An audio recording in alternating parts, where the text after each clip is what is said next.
This is Skywatch Media News for the third week of November 2017. In years past, there have been several notable scientists, as well as astrophysicists, who have spoken out regarding the existence of a Planet X. They include the acclaimed physicist and astronomer Carlos Muñoz-Ferrada, who more than 70 years ago referred to Hercolubus, the comet planet. Another notable scientist, Dr. Robert Harrington, who was the chief astronomer at the U.S. Naval Observatory, labeled the rogue planet as Planet 7X, or Nibiru.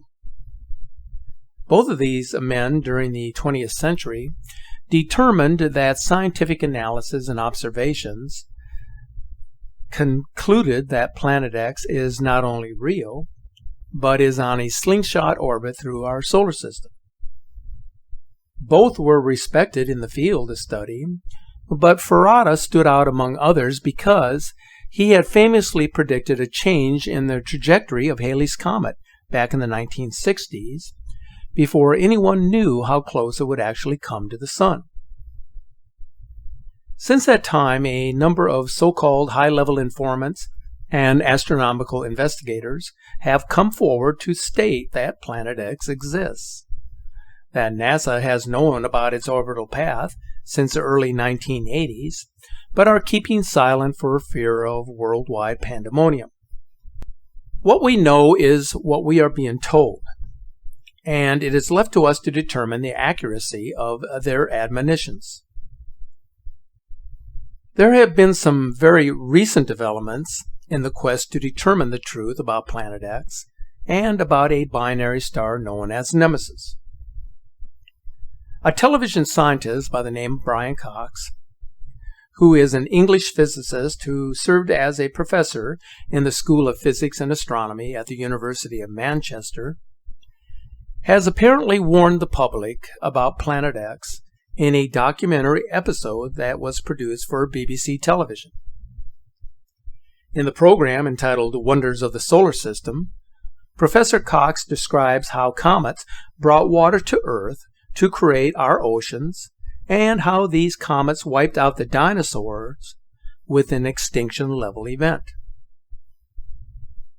It was during this time sequence in the documentary that the cameras panned towards the heavens, thus revealing two suns in the sky. What is so strikingly peculiar about this documentary episode is why the producers would have allowed this frame to have been seen by the public, when it could have easily been edited out. That then brings us to the question of what Brian Cox actually believes regarding the Nibiru myth. You may recall that back in September, he went on Twitter and openly ridiculed the myth.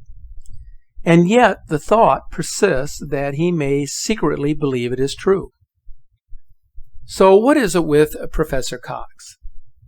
Either the two suns that were allowed to be seen in his documentary are real, or he is purposely misleading the public for self-notoriety and for self-gratification. The Internet is inundated with theories from various news organizations claiming that Planet X is heading towards us and will collide with the Earth in a global apocalypse. This is the work of journalistic sensationalism, and it is only meant to muddy the waters of Planet X truth. Whether NASA is at the heart of a global conspiracy to hide what is coming our way and the effects that it will have on civilization is something that each of us must ponder in our own minds. We must ask ourselves two very important questions. Why is the government building underground bunkers and facilities that are equipped for long-term survival? They have been prepping underground since the 1980s. So what are they anticipating outside of a nuclear threat that would require the construction of deep and massive underground bases that are capable of sustaining life for an extended time? We do not know the exact location of many of these facilities. We can only acknowledge from sightings and from first-hand reports that they actually exist and that they obviously are there for a purpose that is being kept secret from the general public.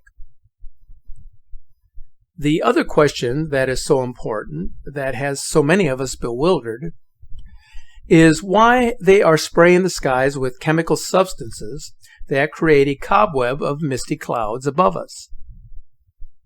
This operation has been ongoing for many years now, and oddly enough, the spraying is conducted in the general direction of the sun. For many years, Nibiru theorists said that Planet X was part of a mini solar system consisting of 7 planets and moons, while NASA would adamantly denounce such a theory as pure conjecture without scientific merit. Then, in early 2016, NASA made a major announcement that a mini solar system consisting of 7 planets was discovered some light years away. This extraordinary announcement was seen as the proof that theorists have been waiting for, that something very significant existed in the universe that was literally knocking at our back door. For years, Nibiru theorists indicated that as the system drew closer, that there would be signs that the poles were beginning to shift, that large magnitude earthquakes and volcanic eruptions would take place, and that comets would rain down on the planet. NASA said that that was nonsense. But look what is happening now. The waters have both retreated and returned with a fury in a number of locations on Earth, suggesting that the Earth is experiencing an erratic wobble and is in an abnormal axial tilt. Earthquakes are increasing in their intensity across the globe this decade. Volcanic unrest is at an all-time high, which would imply that the Earth's core is heating up from within due to magnetic forces coming from elsewhere. All of these troubling events, including the increase in extreme weather, are major indicators that our planet is part of a universal change that is taking place across the solar system. This brings us back to the main topic of this presentation. There may actually be a hidden message in the Brian Cox documentary about comets, which makes the context of the BBC documentary more intriguing. Mr. Cox refers to our sun as the nearest star, while at the same time revealing 2 suns in the sky, which may infer that Mr. Cox is hinting at the possibility of a coming cataclysm on the Earth, which may be his way of warning us about its presence without publicly opening himself up to ridicule. It is another thought, but it opens itself up to a multitude of theories as to why the 2-sun phenomena was not cut from the documentary prior to publication. In the documentary presentation, which was filmed while traveling via rail, Mr. Cox is seen placing his camera outside of the train window, which is in motion. Shortly thereafter, 2 suns are seen behind the tree line. Now, as you should know, it is very difficult to fake an object behind a tree line when the image was actually captured from a setting that is void of any reflective obstacles, such as a glass window pane, or similar obstacles that could interfere with the camera lens. There are some people who believe, or who are convinced, that everything in this world, or even outside of this world, can be explained in logical terms, in a manner that makes perfect sense if you believe that everything happens in a normal sequential manner. But this is not how life operates. It behaves in ways that are very often mysterious and not always understood. What is so bewildering about the myth surrounding Planet X is that NASA continues to send out its top scientists to debunk the rogue planet theory. I'm referring to Dr. David Morrison, a senior scientist for NASA, who on behalf of the Space Administration is on a tour of denial. He recently told the Washington Post that he was sick and tired of having to explain to the world that there is no Planet X, that there never has been a Planet X, and presumably never will be. He actually invoked the failed 2012 Mayan end of days as his proof that Nibiru is just a myth. Hi, my name is David Morrison. I'm a NASA space scientist, and I want to talk to you very briefly about Nibiru.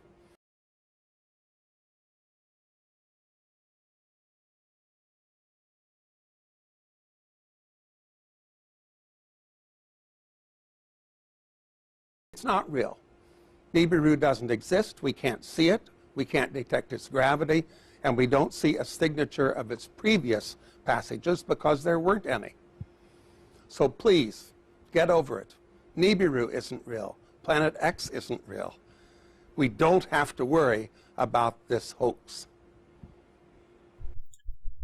With a wink and a nod, David Morrison tells the world we have nothing to worry about.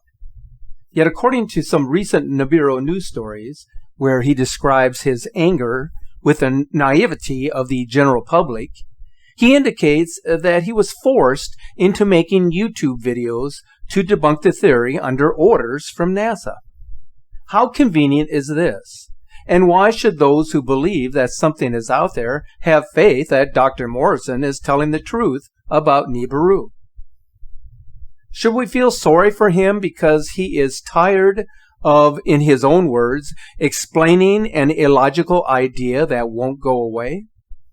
If there is nothing there for the world to ponder, then why are you continuously debunking it? Wouldn't it be better for you to just remain silent on this subject? After all, that is what NASA has been doing for the past 35 years. Although Dr. Morrison seems frustrated that the doomsday theory, as he refers to it, will not die, it may be for reasons that are justified by the events that are unfolding today. There is still one other important point which Nibiru theorists have been stressing for years. As the system draws closer to us, its gravitational effects, which are more powerful than that of the Earth, will begin to slow down the Earth's rotation with catastrophic consequences. As an indication of what is to come, 2017 is the fourth consecutive year where signs of slowing have been observed in the Earth's rotation. On November 20th, leading scientists announced the observed slowing of the Earth's rotation will lead to a significant increase in devastating earthquakes around the world, particularly in heavily populated tropical regions where roughly 1 billion people reside.